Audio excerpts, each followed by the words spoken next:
Assalamualaikum warahmatullahi wabarakatuh. Perkenalkan, nama saya Anjani Pitaloka dari kelas MNJ 19DX NPM 20471002P.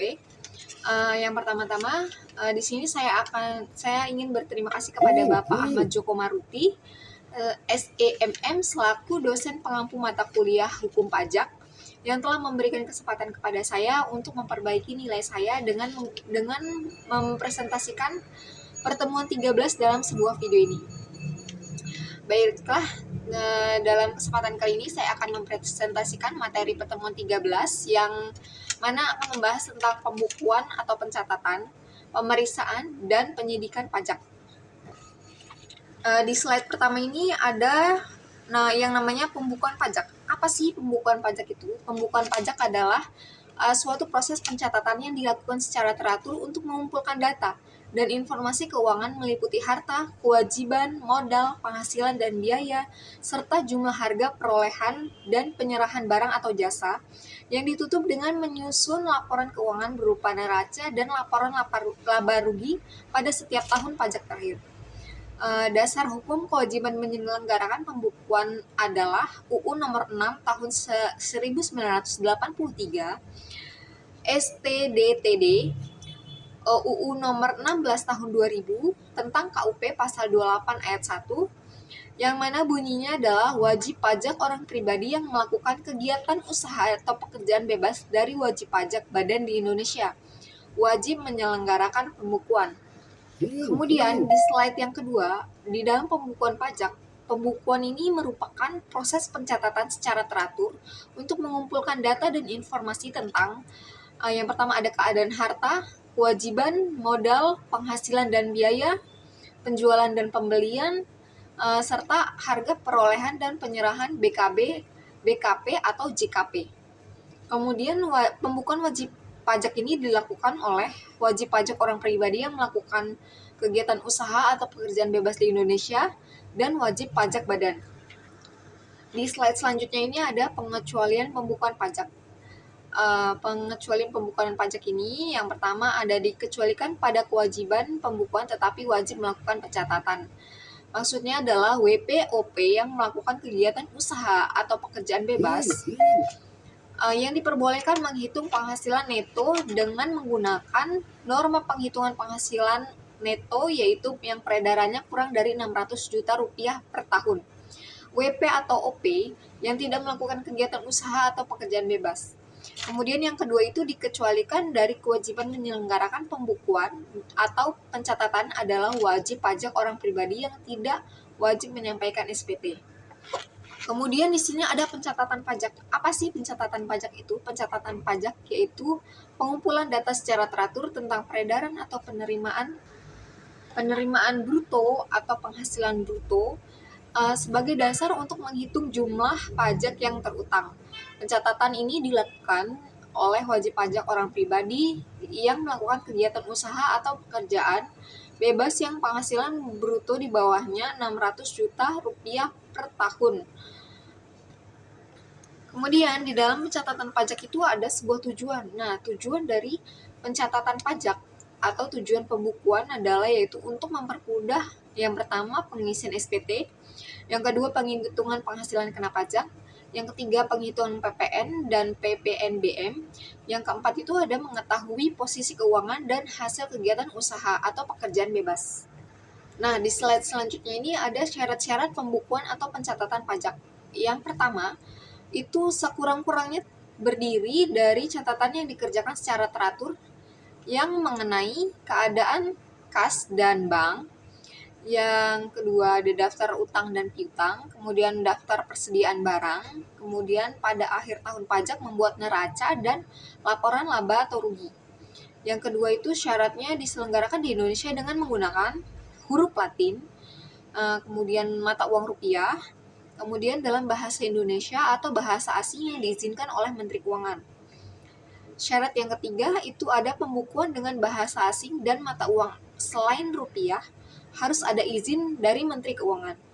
Syarat yang keempat ada pembukuan disusun dengan prinsip taat asas dan dengan style sel akruar atau style sel kas. Kemudian syarat yang kelima itu ada Perubahan metode pembukuan atau tahun buku harus ada persetujuan Direktur Jenderal Pajak. Nah, buku-buku, catatan-catatan, dokumen-dokumen yang menjadi dasar pembukuan atau pencatatan, dan dokumen lain harus disimpan di Indonesia selama 10 tahun. Kemudian ada sanksi dan sanksi pidana. Sanksi dan sanksi pidana yang pertama yaitu wajib pajak tidak menyelenggarakan pembukuan atau pencatatan, atau tidak memperlihatkan atau meminjamkan buku catatan atau dokumen sebagai dasar pembukuan sehingga tidak dapat diketahui besarnya pajak terutang. Pajak terutang ditetapkan dengan surat ketetapan pajak atau SKP. Yang sanksi yang kedua itu mengacu ke pasal 39 UU KUP jika dengan sengaja yang pertama ada memperlihatkan pembukuan, pencatatan, atau dokumen lain yang palsu atau dipalsukan seolah-olah benar. Kemudian ada tidak menyelenggarakan pembukuan atau peralatan, tidak memperlihatkan atau tidak meminjamkan buku catatan atau dokumen lainnya. Kemudian sehingga menimbulkan kerugian negara. Diancam pidana penjara maksimal 6 tahun dan denda setinggi-tingginya 4 kali pajak terutang. Kemudian ada yang namanya pemeriksaan pajak. Pemeriksaan pajak itu adalah serangkaian kegiatan menghimpun dan mengelola data, keterangan, atau bukti yang dilaksanakan secara objektif dan profesional berdasarkan satu standar pemeriksaan untuk menguji kepatuhan pemenuhan kewajiban perpajakan atau untuk tujuan lain dalam rangka melaksanakan ketentuan peraturan perundang-undangan perpajakan. Kemudian di dalam pemeriksaan itu harus ada bukti permulaan. Apa sih bukti permulaan itu? Bukti permulaannya adalah pemeriksaan yang dilakukan untuk mendapatkan bukti permulaan tentang adanya dugaan telah terjadi tindakan pidana di bidang perpajakan. Nah, di sini ada peranan pemeriksaan pajak. Peranan dalam pemeriksaan pajak ini yaitu ada yang namanya kita lihat dari kualitas audit, ada dari kuantitas audit. Slide ini dari kualitas audit yaitu ada meningkatkan kepatuhan sukarela wajib pajak melalui different efektif. Kemudian ada mendeteksi ketidakpatuhan wajib pajak pada tingkatan individu, mengumpulkan informasi, sarana edukasi untuk wajib pajak, kemudian mengidentifikasi berbagai hal yang kurang jelas dalam peraturan. Slide selanjutnya yaitu ada dasar hukum pemeriksaan pajak. Pada slide ini, di sini ada dasar hukum pemeriksaan pajak. Yang pertama ada pasal 29, pasal 30, dan pasal 31 Undang-Undang Nomor 6 Tahun 1983 sebagaimana telah diubah terakhir dengan Undang-Undang Nomor 28 Tahun 2007 tentang Ketentuan Umum dan Tata Cara Perpajakan atau UUKP. Selanjutnya ada Peraturan Menteri Keuangan RI Nomor 199 PMK /03 2007 tanggal 28 Desember 2007 tentang tata cara pemeriksaan pajak atau menggantikan keputusan Menteri Keuangan Nomor 545 KMK /04 Kemudian ada Peraturan Dirjen Pajak Nomor PER /19 PJ/2008 tanggal 2 Mei tahun 2008 tentang petunjuk pelaksanaan pemeriksaan lapangan atau menggantikan Peraturan Dirjen Pajak Nomor PER /123 PJ/2006 sebagaimana telah diubah dengan Peraturan Dirjen Pajak Nomor PER /176 PJ/2006. Kemudian ada Peraturan Dirjen Pajak Nomor PER /20 PJ tahun 2008 tanggal 2 Mei 2008 tentang petunjuk pelaksanaan pemeriksaan kantor pajak.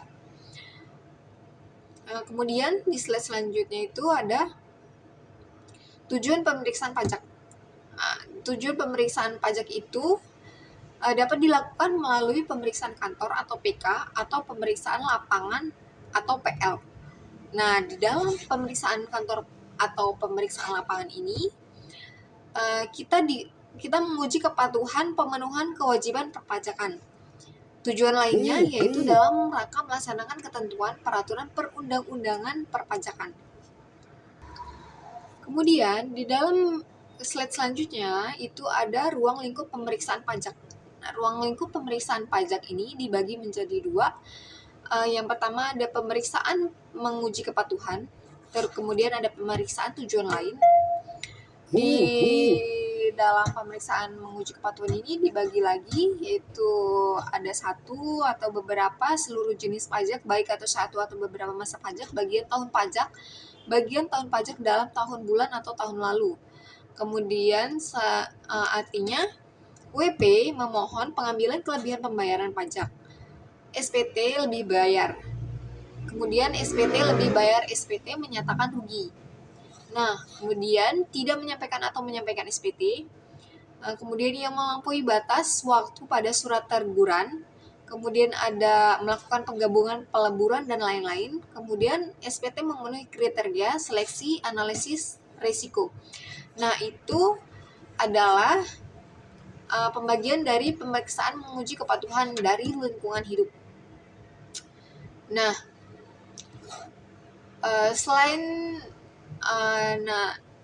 pada ruang lingkup tadi kan dibagi menjadi dua, yaitu pemeriksaan menguji kepatuhan dan pemeriksaan tujuan lain. Nah, pada pemeriksaan tujuan lain, kita melaksanakan peraturan ketentuan perundang-undangan, yang mana pemberian NPWP, kemudian penghapusan NPWP, kemudian pengukuhan atau pencabutan pengukuhan PKP, WP mengajukan keberatan, kemudian pengumpulan bahan norma penghitungan atau pencocokan data ICAT, kemudian penentuan tempat terutang PPN, pemeriksaan dalam rangka penagihan, kemudian ada penentuan mulai produksi, kemudian ada pertukaran informasi dengan negara mitra BPJ. Kemudian ada penyidikan pajak. Pada slide ini saya akan menjelaskan tentang penyidikan pajak. Penyidikan pajak itu dibagi menjadi 3, yaitu penyidikan tindak pidana di bidang perpajakan, yang mana merupakan serangkaian tindakan yang dilakukan oleh penyidik untuk mencari serta mengumpulkan bukti. Dengan bukti itu membuat tindak pidana di bidang perpajakan yang terjadi serta menemukan tersangkanya. Kemudian ada bukti permulaan. Bukti permulaan itu adalah keadaan, perbuatan, atau bukti berupa keterangan, tulisan, atau benda yang dapat memberikan petunjuk adanya dugaan kuat bahwa sedang atau telah terjadi suatu tindak pidana di bidang perpajakan yang dilakukan oleh siapa saja yang dapat menimbulkan kerugian pada pendapatan negara. Kemudian ada pemeriksaan bukti permulaan. Di sini merupakan pemeriksaan yang dilakukan untuk mendapatkan bukti permulaan tentang adanya dugaan yang telah terjadi tindak pidana di bidang perpajakan. Seperti yang bisa kita lihat di slide ini, di sini adalah ada proses kegiatan sebelum penyidikan sesuai KEP strip 272/PJ/2002. Sebelum kita seleksi penyidikan ini, kita harus mengumpulkan informasi, data, laporan, dan pengaduan. Setelah kita mengumpulkan itu, kita seleksi, kemudian kita melakukan pengamatan dan pemeriksaan pajak. Di dalam pengamatan ini ada yang namanya laporan pengamatan. Setelah pelaporan pengamatan, kita lari ke pemeriksaan bukti permulaan. Sama halnya dengan pemeriksaan pajak. Setelah pemeriksaan pajak, kita akan melanjutkan ke laporan pemeriksaan pajak. Kemudian akan ke pemeriksaan bukti permulaan. Setelah ada laporan pengamatan ini, kemudian kita menjadikan file. Kemudian setelah adanya pemeriksaan bukti permulaan, yaitu kita akan membuat laporan pemeriksaan bukti permulaan. Kemudian di dalam laporan pemeriksaan bukti permulaan itu dibagi menjadi 2, ada KAPP untuk penetapan pajak dan ada Dirjen Pajak untuk penyidikan.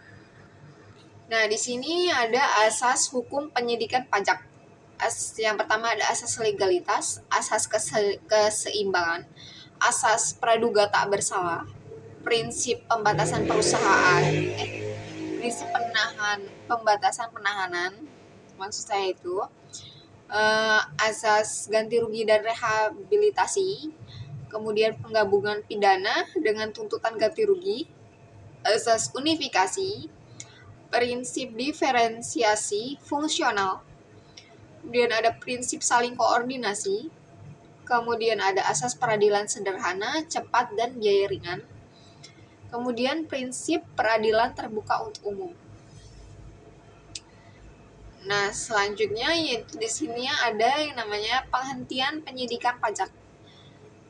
Ada 3. Yang pertama ada pasal 44A dan 44B Undang-Undang Nomor 6 Tahun 1983 tentang ketentuan umum dan tata cara perpajakan sebagaimana telah dirubah terakhir dengan Undang-Undang Nomor 28 Tahun 2007 dan penjelasannya. Kemudian yang kedua yaitu ada pasal 109 ayat 2 dan 3 Undang-Undang Nomor 8 Tahun 1981 tentang hukum acara pidana. Yang ketiga yaitu ada pasal 21 dan 22 Keputusan Direktur Jenderal Pajak Nomor KEP garis strip 272 garis miring PJ garis miring 2002 17 Mei 2002 tentang petunjuk pelaksanaan pengamatan, pemeriksaan bukti permulaan dan penyidikan tindak pidana di bidang perpajakan. Nah, selanjutnya ada latar belakang penghentian penyidikan pajak. Secara umum latar belakang ini dihentikan penghentian pajak sebagai berikut. Yang ada 2, yang pertama itu untuk menegakkan prinsip peradilan yang cepat, tepat, biaya ringan, dan sekaligus untuk tegaknya kepastian hukum dalam kehidupan masyarakat. Yang kedua yaitu ada menghindari dari kemungkinan tuntutan ganti kerugian. Keluarnya surat penghentian penyidikan perkara atau SP3 tidak membawa akibat hapusnya kewenangan penyidik untuk memeriksa kembali kasus itu. Apabila di kemudian hari ditemukan bukti yang cukup, penyidikan bisa dimulai lagi. Kemudian setelah itu slide selanjutnya yaitu ada alasan penghentian penyidikan pajak.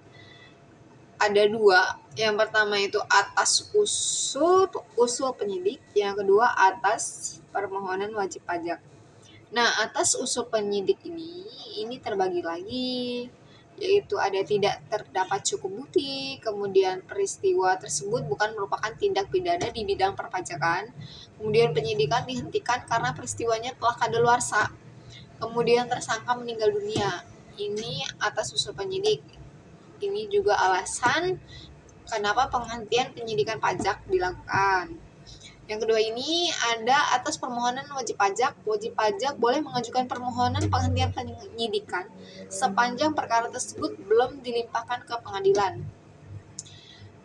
Di samping itu, karena alasan di atas, penyidikan juga mungkin dihentikan oleh Jaksa Agung atas permintaan Menteri Keuangan untuk kepentingan penerimaan negara. Baiklah, itu saja yang bisa saya sampaikan. Kurang lebihnya saya minta maaf. Bila ada kesalahan, saya akhiri. Wassalamualaikum warahmatullahi wabarakatuh.